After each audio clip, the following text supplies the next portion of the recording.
నమస్కారం సాక్ష్యం న్యూస్ కి స్వాగతం. హెడ్లైన్ చూద్దాం. ఏపీ ప్రభుత్వం కీలక నిర్ణయం. రాజ్యముద్రతో పట్టాదారు పాస్ పుస్తకాలు. సీఎం చంద్రబాబు నిర్ణయం.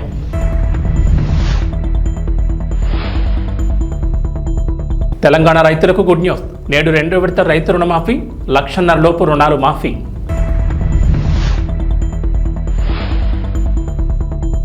తెలంగాణ అసెంబ్లీ సమావేశాల్లో కేసీఆర్ రికార్డ్ బ్రేక్ చేసిన సీఎం రేవంత్ రెడ్డి. దాదాపు 17 గంటల పాటు సభ.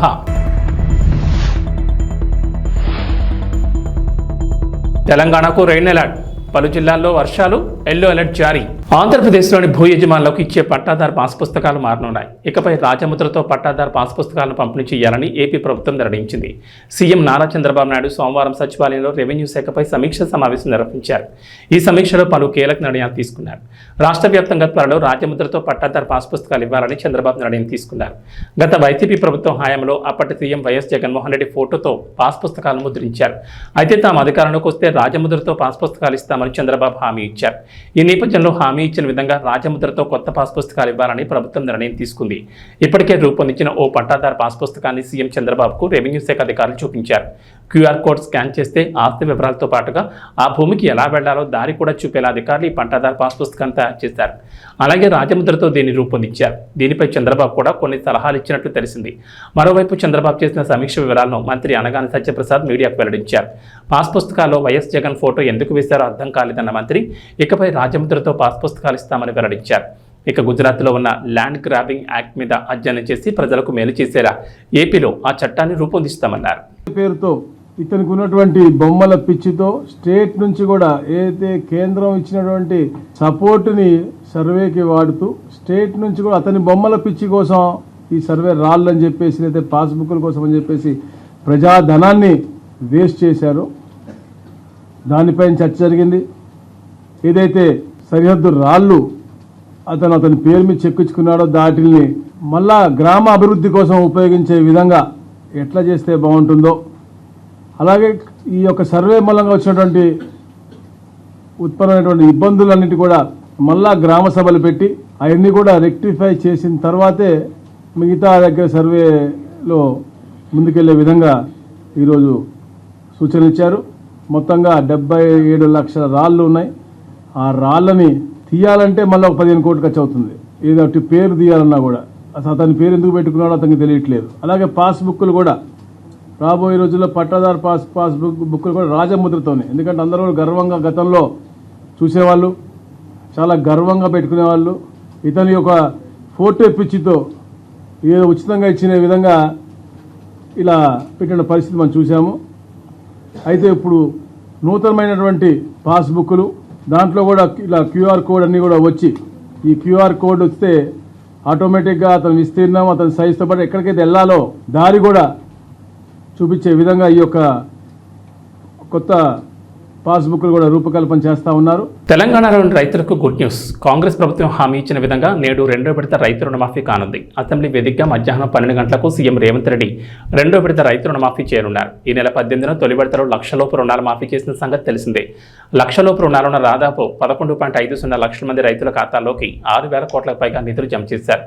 జూలై 31లోగా 2వ విడత మాఫీ చేస్తామని రేవంత్ ప్రభుత్వం చెప్పిన విధంగా నేడు రుణమాఫీకి సిద్ధమైంది. 2వ విడతలో భాగంగా 1,00,000 నుంచి 1,50,000 వరకు రుణాలు తీసుకున్న రైతులకు లబ్ధి చేకూరనుంది.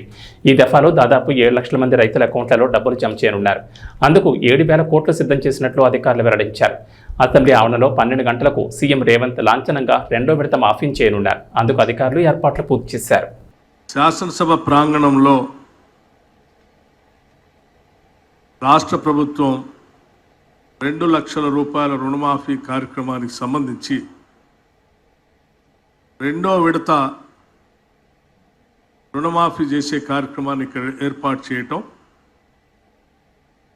చాలా సంతోషకరమైనటువంటి కార్యక్రమం. ఇది ప్రభుత్వానికి సంబంధించినంతవరకు తెలంగాణ అసెంబ్లీ సమావేశాలు వాడివేడిగా సాగుతున్నాయి. సోమవారం 5వ రోజు అధికార ప్రతిపక్షాల మధ్య సవాళ్లు ప్రతి సవాళ్లతో దద్దరిల్లింది సభ.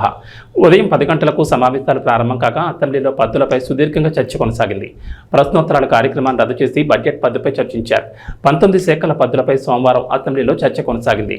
సోమవారం ఉదయం 10 గంటలకు ప్రారంభమైన సభ మంగళవారం ఉదయం 3 గంటల 15 నిమిషాల వరకు సుదీర్ఘంగా కొనసాగింది. సాయంత్రం 4 గంటల 40 నిమిషాల నుంచి 5 గంటల 50 నిమిషాల వరకు టీ బ్రేక్ ఇచ్చారు. టీ బ్రేక్ అనంతరం అసెంబ్లీ మళ్లీ మొదలైంది. సుమారు 17 గంటలకు పైగా అసెంబ్లీ సమావేశాలు సాగాయి. దీంతో మాజీ సీఎం కేసీఆర్ రికార్డును ప్రస్తుత సీఎం రేవంత్ బ్రేక్ చేశారు. బీఆర్ఎస్ అధికారంలో ఉన్న సమయంలో అర్ధరాత్రి 2 గంటల వరకు సభ జరిగింది. అప్పట్లో అదే రికార్డ్. అయితే ఇప్పుడు ఆ రికార్డును రేవంత్ ప్రభుత్వం బ్రేక్ చేసింది. సోమవారం ఉదయం 10 గంటలకు ప్రారంభమైన సభ సాయంత్రం టీ బ్రేక్ తర్వాత మంగళవారం తెల్లవారుజామున 3 గంటల 15 నిమిషాల వరకు కొనసాగించారు. సీఎం రేవంత్ రెడ్డి, డిప్యూటీ మల్లు భట్టి విక్రమార్కలు ప్రసంగం, మంత్రి కోమటిరెడ్డి వర్సెస్ జగదీష్ రెడ్డి, మంత్రి సీతక్క వర్సెస్ కౌశిక్ రెడ్డి మధ్య మాటల యుద్ధం నడిచింది. బడ్జెట్ నిధులు, విద్యుత్ రంగంపై చర్చలు హాట్గా సాగాయి. 2400 మెగావాట్ల పవర్ ప్రాజెక్ట్ టెండర్ పిలిస్తే BHEL Korean company, BHEL company, ఇంకొక కంపెనీ టెండర్లో పార్టిసిపేట్ చేసింది అధ్యక్ష. జార్ఖండ్లో 18% లెస్. సేమ్ తెలంగాణలో ఏ తారీఖు నాడైతే అంచనా రేట్లకు తెలంగాణ ప్రభుత్వం బిహెచ్ఎల్కు కాంట్రాక్ట్ ఇచ్చిందో సేమ్ సమయంలో, నేను తారీఖు కూడా మీకు చెప్తా అధ్యక్ష, 2017 అధ్యక్ష, జూలై 18, 2017 సేమ్ సందర్భంలో జార్ఖండ్ ప్రభుత్వము క్లియర్గా 2400 మెగావాట్ల విద్యుత్తు ఉత్పత్తి చేసే టెండర్ పిలిస్తే, సూపర్ క్రిటికల్ టెండర్ మీద వాళ్ళు టెండర్ పిలిస్తే బిహెచ్ఎల్, దుసాన్ అనే కొరియన్ కంపెనీ, ఎల్ఎన్టీ కంపెనీ 3 టెండర్ల కాంపిటీషన్లో పాల్గొన్నాయి అధ్యక్ష. ఇదే బిహెచ్ఎల్ 18% లెస్ కోట్ చేసి ఆ వర్క్ తీసుకున్నది అధ్యక్ష. ఈరోజు టెండర్ జరిగితే బిహెచ్ఎల్ కాంపిటీట్ చేసి జార్ఖండ్ రాష్ట్రంలో 18% లెస్లా సూపర్ క్రిటికల్ 2400 మెగావాట్ల పవర్ ప్రాజెక్టు టెండర్ అక్కడ తగ్గించుకుంటే ఇక్కడ రేట్లకు వీళ్ళు ఒప్పందం చేశారు. అంటే 18% లెస్లో తెలంగాణలో వర్కులు చేయడానికి అవకాశం ఉన్న పవర్ ప్రాజెక్టును 4000 మెగావాట్ల విద్యుత్ పవర్ ప్రాజెక్టును బిహెచ్ఎల్కి అప్పచెప్పి ఏం చెప్పిండ్రు అధ్యక్ష? ఆ రోజు 2.5 సంవత్సరాలలో తెలంగాణలో విద్యుత్ ఉత్పత్తి చేసేది ఉన్నది కాబట్టి మేము బిహెచ్ఎల్కి ఇచ్చినామన్నారు. 9 ఏళ్ళు అయింది అధ్యక్ష టెండర్ ఇచ్చి. 9 ఏళ్ళు అయినా ఇంతవరకు ఉత్పత్తి మొదలు కాలేదు అధ్యక్ష. ఆనాడు 7 కోట్లకు పర్ మెగావాట్ విద్యుత్ ఉత్పత్తి చేస్తామని ఒప్పందం చేస్తే ఇవాళ 10 కోట్ల రూపాయలకు పెరిగింది అధ్యక్ష అంచనా. కొన్ని వేల కోట్ల రూపాయల కుంభకోణం జరిగింది. కుంభకోణానికి కారణం అక్కడ మాట్లాడేటైనా వాళ్ళ గురువు గారు దోపిడీకి ఏ విధంగా మొత్తం రాష్ట్రాన్ని జొర్రేయచ్చో, ఏ విధంగా దోసుకోవచ్చో వీళ్ళు చేసిన ప్రయత్నాలను, అది జార్ఖండ్ ఛత్తీస్గఢ్ నుంచి పవర్ పర్చేజ్ అగ్రిమెంట్లో జరిగిందేంది, యాదాద్రి భద్రాద్రిలో సబ్ క్రిటికల్ టెక్నాలజీ, గుజరాత్కు సంబంధించిన ఇండియా బుల్ అనే కంపెనీ సబ్ క్రిటికల్ టెక్నాలజీతోని 1000 మెగావాట్స్కు పర్చేజ్ అగ్రిమెంట్ ఇచ్చింది అధ్యక్ష బిహెచ్ఎల్కు. ఆ తర్వాత 2011లో కేంద్ర ప్రభుత్వం ఒక యాక్ట్ తీసుకొచ్చింది, పార్లమెంటులో అమెండ్ చేసి 2013 సంవత్సరం లోపల దేశంలో ఉన్న అన్ని సబ్ క్రిటికల్ టెక్నాలజీ పవర్ ప్రాజెక్టులను అన్నిటిని కూడా సూపర్ క్రిటికల్కు మార్చుకోవాలి. కొత్తగా నిర్మాణం చేయబోయే ప్రాజెక్టులు కూడా super critical technology. Sub critical technology అంటే నేను సింపుల్గా చెప్పదలుచుకున్నా అధ్యక్ష, సబ్ క్రిటికల్లో నువ్వు బొగ్గు పోసి ఉత్పత్తి చేస్తే బూడిద బొచ్చడు వస్తుంది, విద్యుత్ తక్కువ వస్తుంది అధ్యక్ష, కాలుష్యం ఎక్కువ వస్తుంది అధ్యక్ష. సో కాలుష్యాన్ని నియంత్రించడానికి, విద్యుత్ ఉత్పత్తి సామర్థ్యాన్ని పెంచడానికి, బూడిదను తగ్గించడానికి ఆ కాలం చెల్లిన సబ్ క్రిటికల్ టెక్నాలజీని ఆపేసి సూపర్ క్రిటికల్లో బూడిద తక్కువ, విద్యుత్ ఎక్కువ, కాలుష్యం నియంత్రించవచ్చు అని సూపర్ క్రిటికల్కి వెళ్ళమని మన్మోహన్ సింగ్ గారు కేంద్ర ప్రభుత్వం చట్టం తీసుకొచ్చింది. చట్టం తీసుకొచ్చి కట్ ఆఫ్ డేట్ కూడా ఇచ్చింది. 2011లో చట్టాన్ని చేసినప్పుడు 2013 ఆఖరి వరకు ఇవన్నీ కూడా మార్చాలి కొత్త అని. ఈ పీరియడ్లో ఇండియా బుల్స్ అనే గుజరాత్ కంపెనీ బిహెచ్ఎల్కి పర్చేజ్ ఆర్డర్ ఇచ్చి కొనుగోలు చేసినాక యాక్ట్ మారింది. యాక్ట్ మారినాక వాళ్ళు అక్కడ ప్రారంభించలేకపోయారు, అది అక్కడ ఉండిపోయింది. వాళ్ళు వెనక్కి వెళ్ళి బిహెచ్ఎల్ను మేము కట్టిన పైసలు మాకు వాపస్ ఇవ్వండి అని అడిగారు. అప్పుడు బిహెచ్ఎల్ ఏమన్నది, మీరు పర్చేజ్ ఆర్డర్ ఇచ్చిండ్రు, మేము ఆల్రెడీ మిషన్లు తయారు చేసి ఆడ పెట్టినాం, ఇప్పుడు మీ డబ్బులు మీకు వెనక్కి ఇవ్వడానికి లేదు, మిగతా బ్యాలెన్స్ కూడా మాకు కట్టాల్సిందని వాళ్ళు అన్నారు. అప్పుడు బిహెచ్ఎల్ని ఏం చేయాలంటే, ఎవడైనా తలమాసినోడు ఎవడైనా రాష్ట్రాన్ని దిగమింగటోడు దొరికితే బక్రాగాన్ని తీసుకొచ్చి మాకు అప్పచెప్పు, ఆ బక్రాగాన్ని నెత్తి మీద ఇవన్నీ పెడతాం, నువ్వు నీ పైసలు తీసుకొని పోని. అప్పుడు ఆ బక్రా ఎవరైనా అంటే అక్కడ మాట్లాడటాయన అయిండు. కమిషన్ల కక్కుర్తి పడి ఇండియా బుల్ నుంచి 1000 కోట్లు మెక్కి కాలం జల్లిన సబ్ క్రిటికల్ టెక్నాలజీని BHEL నుంచి మేము కొనుగోలు చేస్తామని వీళ్ళు వెళ్ళి ఒప్పందాలు చేసుకున్నాక వీళ్ళు పేమెంట్లు BHEL చేస్తే BHEL వాడు ఇండియా బుల్స్ గుజరాత్ కంపెనీకి పైసలు వాపసు ఇచ్చింది అధ్యక్ష. అంటే ఇండియా బుల్స్కు వీళ్ళకు మధ్యలో జరిగిన ఒప్పందం, జరిగిన అవినీతి లావాదేవీలు, చీకటి వ్యాపారాలు, దాంట్లో భాగంగానే ఇండియా బుల్స్ కంపెనీని బెయిల్ అవుట్ చేయడానికి వీళ్ళు BHEL దగ్గరకు పోయి కాలం జల్లిన టెక్నాలజీని నామినేషన్ బేసిస్ మీద BHELకి ఇచ్చి తెచ్చిండ్రు అధ్యక్ష. ఏపీలో ఇంటర్ విద్యార్థులకు ప్రభుత్వం శుభవార్త చెప్పింది. ప్రభుత్వ జూనియర్ కాలేజీలో చదువుతున్న ఇంటర్మీడియట్ విద్యార్థులకు ఉచిత పుస్తకాలు, బ్యాగుల పంపిణీకి అధికారులు ఏర్పాట్లు చేశారు. మొత్తం 1,08,619 మంది ఫస్ట్ ఇయర్, 92,134 మంది సెకండ్ ఇయర్ విద్యార్థులకు ఈ పుస్తకాలు అందజేయనున్నారు. ఒక్కో విద్యార్థికి 12 నోట్ పుస్తకాలతో పాటుగా సంబంధిత గ్రూప్ పాఠ్య పుస్తకాలు, బ్యాగ్ పంపిణీ చేయనున్నారు. ఇప్పటికే ఇవి జిల్లా కేంద్రాల నుంచి మండల కేంద్రాలకు చేరాయి. వీటిని త్వరలోనే విద్యార్థులకు పంపిణీ చేయనున్నారు. రాష్ట్ర వ్యాప్తంగా ప్రభుత్వ కాలేజీలో చదివే ఒక్కో విద్యార్థికి పాఠ్య పుస్తకాలతో పాటు 6 చొప్పున వైట్ రోల్ నోట్స్ బ్యాగ్తో సహా పంపిణీ చేస్తారు. అయితే త్వరలోనే నియోజకవర్గాల వారి ఎమ్మెల్యేలతో పుస్తకాలు పంపిణీ చేయబోతున్నట్లు తెలుస్తోంది. ఇంటర్మీడియట్ బుక్స్ బయట కొనుగోలు చేయాలంటే ఖర్చు అవుతోందని ప్రభుత్వ కాలేజీలో చదివే వారికి అది భారం అంటున్నారు. తమకు ఆర్థిక భారం లేకుండా ప్రభుత్వం ఉచితంగా పుస్తకాలు పంపిణీ చేస్తామని ప్రకటించడం సంతోషంగా ఉందంటున్నారు విద్యార్థులు. ప్రభుత్వ నిర్ణయంపై హర్షం వ్యక్తం చేశారు. జనసేన పార్టీ సరికొత్త రికార్డు నమోదు చేసింది. ఈ నెల 18న సభ్యత్వ నమోదు ప్రారంభం కాగా ఇప్పటి వరకు 10 లక్షల సభ్యత్వాలు నమోదయ్యాయని నేతలు తెలిపారు. దీంతో జనసేన పార్టీ కీలక నిర్ణయం తీసుకుంది. మరో వారం పాటు సభ్యత్వ నమోదుకు గడువును పెంచామని పార్టీ రాజకీయ వ్యవహారాల కమిటీ చైర్మన్, రాష్ట్ర మంత్రి నాదెండ్ల మనోహర్ తెలిపారు. జనసేన పార్టీ నేతలతో టెలికాన్ఫరెన్స్ నిర్వహించి ప్రతి నియోజకవర్గంలోనూ 5,000 మంది క్రియాశీల సభ్యత్వం తీసుకునేలా కృషి చేద్దామన్నారు. గత ఏడాది కంటే ఎక్కువగా రికార్డు స్థాయిలో సభ్యత్వాలు నమోదయ్యాయన్నారు. ఏపీలో 175 నియోజకవర్గాలతో పాటు తెలంగాణలో ఎంతో ఉత్సాహంగా సభ్యత్వాలు జరుగుతున్నాయన్నారు. తెలుగు రాష్ట్రాల్లో సభ్యత్వం తీసుకునేందుకు ప్రజలు ముందుకు రావడం శుభపరిణామన్నారు. సభ్యత్వ నమోదు సమయంలో కొన్ని సాంకేతిక సమస్యలు వచ్చాయన్నారు. తెలుగు రాష్ట్రాల్లో సభ్యత్వ నమోదుకు జన సైనికులు ముందుకొస్తున్నారని, తీవ్రంగా వర్షాలు పడి ఇబ్బంది పెట్టినందువల్ల సభ్యత్వ నమోదు గడువును పెంచాలని పార్టీ నేతలు కోరారన్నారు. జనసేన పార్టీ నేతలు కేడర్ వినతి మేరకు మరో వారం గడువు పెంచుతూ నిర్ణయం తీసుకున్నారని నాదెండ్ల మనోహర్ తెలిపారు. ఇప్పటి వరకు దాదాపు 10 లక్షల సభ్యత్వాలు నమోదయ్యాయని, గత ఏడాది కంటే ఎక్కువగా రికార్డు స్థాయిలో సభ్యత్వాలు నమోదయ్యాయని నాదెండ్ల మనోహర్ తెలిపారు. సభాధ్యక్షుడు మండల్ రాజేష్ గారికి, సోదరుడు అమిశెట్టి వాసు గారికి, రాష్ట్ర వ్యాప్తంగా జనసేన పార్టీ కోసం మనందరితోటి అహర్నిశలు కార్యక్రమం విజయవంతం జరగాలనే తపనతో పనిచేసిన మన కళ్యాణం శ్రీనివాసరావు గారికి, అదేవిధంగా ఐటీ విభాగానికి మొదటి నుంచి కూడా పార్టీ కార్యక్రమాల్లో పవన్ కళ్యాణ్ గారి స్ఫూర్తితోటి ఇతర దేశాల్లో అవకాశాలు ఉన్నా కూడా మన దేశంలోనే ఎక్కువ సమయం కేటాయించి పార్టీ కోసం అంకిత భావం చేస్తున్న మన ఐటీ విభాగం అధ్యక్షుడు మిర్యాల శ్రీనివాస్ గారికి, స్థానికంగా ఉన్న వీర మహిళ రీజనల్ కోఆర్డినేటర్లకి, వివిధ విభాగాల సభ్యులకు, అదేవిధంగా విజయవాడ పట్టణ డివిజన్స్లో పోటీ చేసి కొంతమంది పార్టీ కోసం రాత్రింబవలు కృషి చేసి నిలబడిన వ్యక్తులు, వారితో పాటు ఈరోజు ఆ డివిజన్ అధ్యక్షులుగా ఉన్న ప్రతి ఒక్కరు కూడా మనస్ఫూర్తిగా విజయవాడ వెస్ట్ నియోజకవర్గంలో వాళ్ళందరినీ కూడా నేను అభినందిస్తున్నాను. నిజంగా చెప్పాలంటే క్రియాశీలక సభ్యత్వం ఒక ఎమోషన్. పార్టీతో మనం ఒక కుటుంబ సభ్యులుగా పవన్ కళ్యాణ్ గారు చేస్తున్న ప్రయాణంలో మన అడుగుజాడలు కూడా ఉండాలని, ఆయన చేసిన కృషిలో కొంతవరకు మనం ఏదో విధంగా భాగస్వాములు అవ్వాలని తపనతోటి రాష్ట్ర వ్యాప్తంగా ఎంతోమంది జన సైనికులు వీర మహిళలు నిల్చున్నారు. మొదటి సంవత్సరంలో ఆ రోజు కరోనా తీవ్రంగా ఉన్నప్పుడు 1,00,000 సభ్యత్వం చేయగలిగాం 2021లో. 2022 వచ్చే వరకు సుమారు 3,50,000 సభ్యత్వం చేయగలిగాం. గత సంవత్సరం 2023లో అది 6,47,000కి మనం రాష్ట్ర వ్యాప్తంగా తీసుకెళ్ళగలిగాం.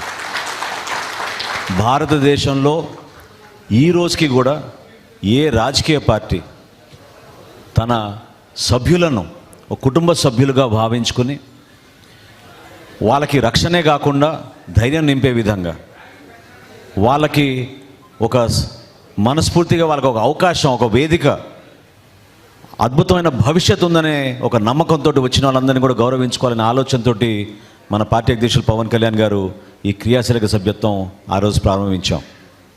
చాలా సందర్భాల్లో మనం చూసాం, ఎంతోమంది మన యువత పవన్ కళ్యాణ్ గారు వచ్చినప్పుడు ర్యాలీల్లో చిన్న చిన్న గాయాలు, ఆ బైక్ ర్యాలీస్లో, అదేవిధంగా ఎక్కువ శాతం మన పార్టీలో యువత కష్టపడి పనిచేస్తున్న వాళ్ళంతా కూడా ప్రతిరోజు చిన్న చిన్న పనులు చేసుకొని కుటుంబాలని నడుపుకొని వాళ్ళ చేతులపైన ఎంతో నిలకడగా భవిష్యత్తు పైన ఎంతో ఆశ పెట్టుకొని నిజాయితీగా పనిచేయాలనే ఆలోచనతో నిలబడిన వ్యక్తులందరికీ కూడా వారి కుటుంబంలో ఒక ప్రమాదం జరిగితే మనం ఆదుకోవాలనే ఆలోచనతో ఈ కార్యక్రమం తీసుకొచ్చాం. 500 రూపాయలు కట్టి సభ్యత్వం తీసుకుంటున్నారంటే మీరు నిజంగా ఆశ్చర్యపోతారు. ఎటువంటి వ్యక్తులకి ఈ 3 సంవత్సరాల్లో దాదాపు మనం 20 కోట్ల రూపాయలు మనం ఇచ్చాం.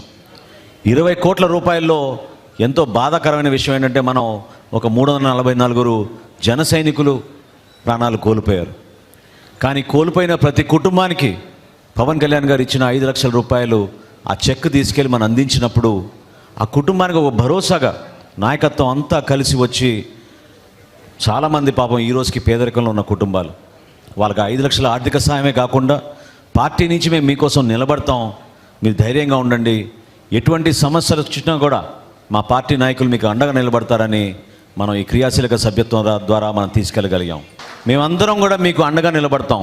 ఏనాడు మమ్మల్ని వదిలేశారనే భావన మీకు ఉండకూడదనే ఉద్దేశంతో ఈ కార్యక్రమం ఏర్పాటు చేసుకున్నాం. ఇంత పెద్ద వాన కురుస్తున్నా కూడా మీరందరూ హాజరైనందుకు మనస్ఫూర్తిగా మిమ్మల్ని అందరినీ కూడా అభినందిస్తూ పార్టీ అధ్యక్షులు పవన్ కళ్యాణ్ గారి తరఫున, జనసేన పార్టీ తరఫున మీ అందరికీ కూడా రాబోయే రోజుల్లో సంతోషంగా సుఖ సంతోషాలతో ఉండాలని మిమ్మల్ని మనస్ఫూర్తిగా కోరుకుంటూ అభినందిస్తూ సెలవు తీసుకుంటున్నాను. జై జనసేన, జై జనసేన, జై జనసేన. తిరుమలకు వెళ్లే శ్రీవారి భక్తులు స్వామివారి దర్శనానికి ముందు శ్రీవారి పుష్కరిణిలో స్నానం చేయడం ఆనవాయితీ. తలనీలాలు సమర్పించిన భక్తులతో పాటుగా ఇతర భక్తులు కూడా కోనేటిలో స్నానం చేసి శ్రీవారిని దర్శించుకుంటూ ఉంటారు. అయితే ఆగస్టు 1వ తేదీ నుంచి నెల రోజుల పాటు మీకు ఆ భాగ్యం దక్కకపోవచ్చు.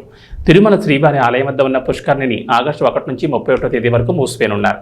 ఈ నెల రోజుల పాటు శ్రీవారి భక్తులకు కోనేటిలో స్నానం చేసేందుకు వీలుండదు. ఈ విషయాన్ని టీటీడీ ఒక ప్రకటనలో తెలిపింది. శ్రీవారి పుష్కరిణిలో ఉన్న నీటిని పూర్తిగా తొలగించి పైపు లైన్ల మరమ్మతులు, సివిల్ పనులు చేసేందుకు నెల రోజుల పాటు పుష్కరిణి మూసివేయనున్నట్లు టీటీడీ ఒక ప్రకటనలో తెలిపింది. ఈ నేపథ్యంలో నెల రోజులు పుష్కరిణి హారతి కార్యక్రమం ఉండదని తెలిపింది. శ్రీవారి పుష్కరిణిలో నీటిని నిల్వ చేయరు. ఈ నీటిని శుద్ధి చేసి మళ్లీ ఉపయోగించుకునేందుకు రీసైక్లింగ్ వ్యవస్థను సైతం ఏర్పాటు చేసుకున్నారు. ఇక నిరంతరంగా నీటిని శుద్ధి చేస్తూ వినియోగిస్తూ ఉంటారు. అయితే శ్రీవారి వార్షిక బ్రహ్మోత్సవాల సందర్భంగా నెల రోజులు కోనేటిని మూసివేసి మరమ్మతులు చేపడుతూ ఉంటారు. ఇందులో భాగంగా మొదటి 10 రోజులు కోనేటిలో నీటిని తొలగిస్తారు. ఆ తర్వాత 10 రోజుల పాటు మరమ్మతులు చేపడతారు. ఆఖరి 10 రోజుల్లో నీటిని నింపే కార్యక్రమం ఉంటుంది. ఈ మొత్తం పనులను టీటీడీ వాటర్ వర్క్స్ విభాగం చేపడుతూ ఉంటుంది. పులులను వేటాడితే తాట తీస్తామంటూ AP deputy CM Pawan Kalyan హెచ్చరించారు. అంతర్జాతీయ పులుల దినోత్సవం సందర్భంగా నిర్వహించిన కార్యక్రమంలో పవన్ కళ్యాణ్ పాల్గొన్నారు. ఈ సందర్భంగా మాట్లాడిన పవన్ కళ్యాణ్ పులుల సంఖ్య పెంచే దిశగా సంరక్షణ ప్రణాళికలు సిద్ధం చేయాలని అధికారులను ఆదేశించారు. టైగర్ రిజర్వ్ పరిధిలో పులుల సంరక్షణకు ప్రత్యేక చర్యలు తీసుకోవాలని స్పష్టం చేశారు. పులులను కాపాడితే అవే అడవులను రక్షిస్తాయని, పచ్చదనం పెరిగితే పర్యావరణ సమతుల్యం ఉంటుందని పవన్ అన్నారు. మన్ కీ బాత్ కార్యక్రమంలో నల్లమలలో టైగర్ ట్రాకర్స్గా చెంచుల గురించి ప్రధానమంత్రి మోడీ ప్రస్తావించడం సంతోషకరమని పవన్ అన్నారు. Principal Chief Conservator of Forest and Head of Forest Forestry, Chiranjeev Chaudhary ji, and Special Chief Secretary Sri Anant Ramu garu, Deputy Directors of Project Tiger and other officers of Forest Department. My heartfelt namaskars to you all. And my special namaskars to Dr. Mr. Imran Siddiqui from Hyderabad Tiger Conservation Society and to Sri B. Rajshekhar from World Wildlife Fund and Sri Rakesh Kalwa, wildlife biologist and rescue tiger. Wounded tiger చేస్తే దాన్ని నలిగిపోయి దాన్ని ఎన్స్నేడ్ దాన్ని మళ్ళీ తీసుకొచ్చి దానికి బాగు చేసి పంపిస్తే అది ఎంత గుండె కదిలించేసిందంటే మన విజువల్ చూస్తూ ఉంటే ఒక తెలియని ఒక గుండెల్లో ఒక ఉద్వేగపూరితంగా అనిపించింది చాలా. And really congratulate you all for having such great efforts తోటి, గ్రేట్ కమిట్మెంట్ తోటి మీరు చేస్తున్న దానికి మీకు 2 చేతులకి మీ అందరికీ థ్యాంక్ యూ. సో ఎనీథింగ్ నేను మీకు చేయగలిగి, అలాగే మీరు మేజర్లీ నాకు ఉన్నది just want say add few points from department from my side. The development of we'll take this forward, make it as one single Nallamala Srisailam Tiger Reserve to Seshachalam corridor is crucial for dispersing the growing tiger population by connecting the Nallamala Hills and Seshachalam Hills. So together we can create a future where tigers roam freely in the wild and their roars echoing through forests for generations to come. We are committed to that, and we are committed for that, and we will take it forward. And any kind of illegal killing and trade of tigers should be, we have to look for, most of the times in these cases, I think the right punishment is not being given, or lack of identification, something. We have to explore different kinds of methods. మళ్ళీ రిపీటెడ్గా చెప్తాను, మొన్న కూడా చెప్పాను, 3-4 days back కూడా చెప్పాను. సాధ్యమైనంత వరకు మనకి ఉద్యోగస్తుల భర్తీని ఎలా చేయాలో ఖచ్చితంగా will take it forward. And I request you to reach out to my office and please priorities తీసుకొని చేస్తాను.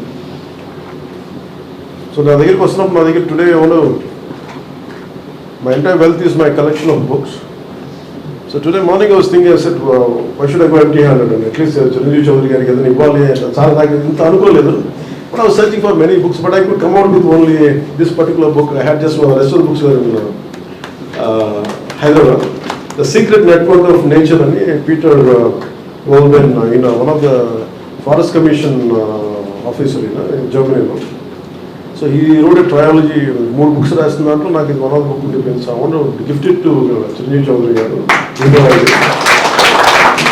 So I will end with this poem by ఇది చిన్నప్పుడు నాకు చాలా ఇష్టం. when I was growing up in Time Stops at Shamli అని, Night Train at Dioli అని.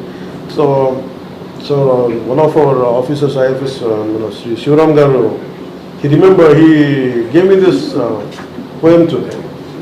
You are the quiet men who do not boast, and this is in the context of to the Indian foresters, maybe IFS officials like you, and anyone who's making the forests of India thrive. You are the quiet men who do not boast, to the Indian foresters. You are the quiet men who do not boast, although you have done much more than most, to make this land a sea of green, from here to far Cape Comorin. Without some help to nature's thrust, our land would be a bowl of dust. For land which has no forest wealth must suffer in its natural health, as herbs and plants all need green cover before they help the sick recover. And we need trees to hold together, beasts and birds of every feather, and leaves so that the air stays sweet.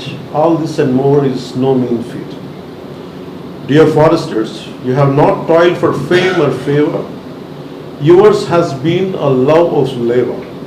Our thanks, instead of desert sand, you have given us this green and growing land. And thanks to Ruskin Bond. And my love for Ruskin Bond, about like he could see the erosion of land, killing of animals. I think that's what made him to do that. I think it's nice to remember him. And thank you, sir, for giving me this opportunity.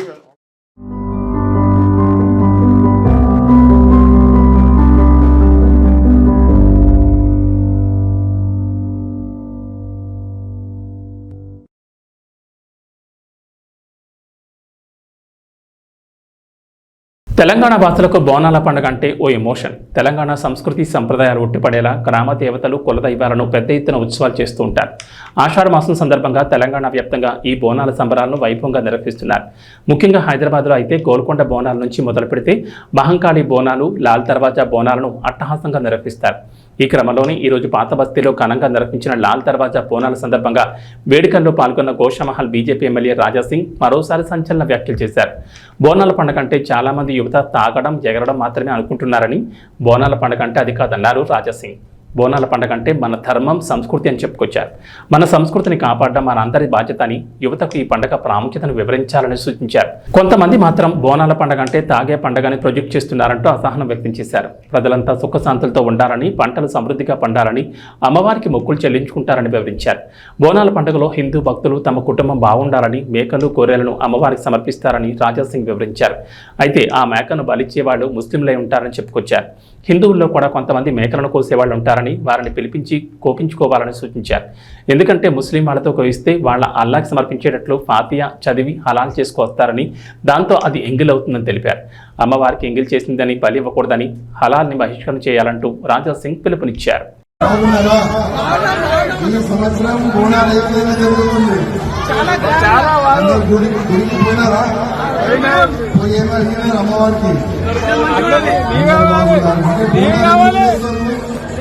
మనము బోనాలు ఎందుకు చేస్తాము, యువకులకు తెలియాలి. First చాలా మంది యువకులు ఏ విధంగా అనుకున్నారంటే బోనాలంటే తాగాలి, డ్యాన్స్ ఆడాలి.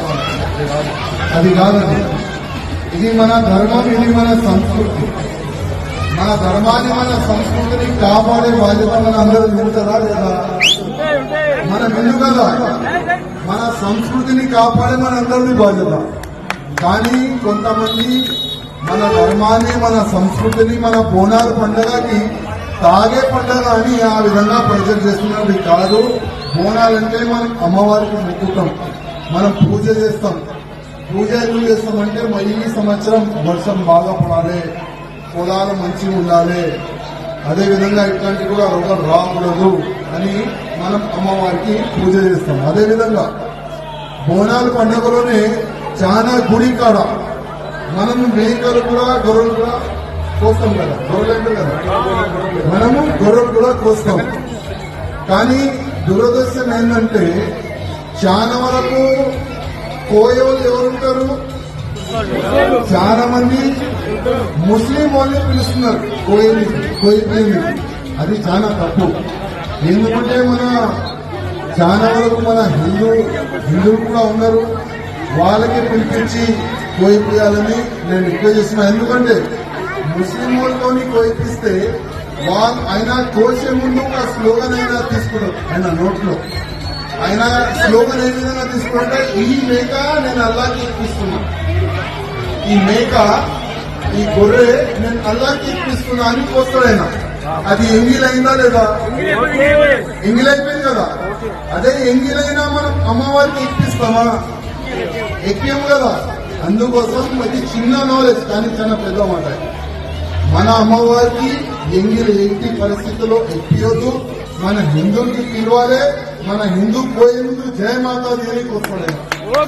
అందుకోసం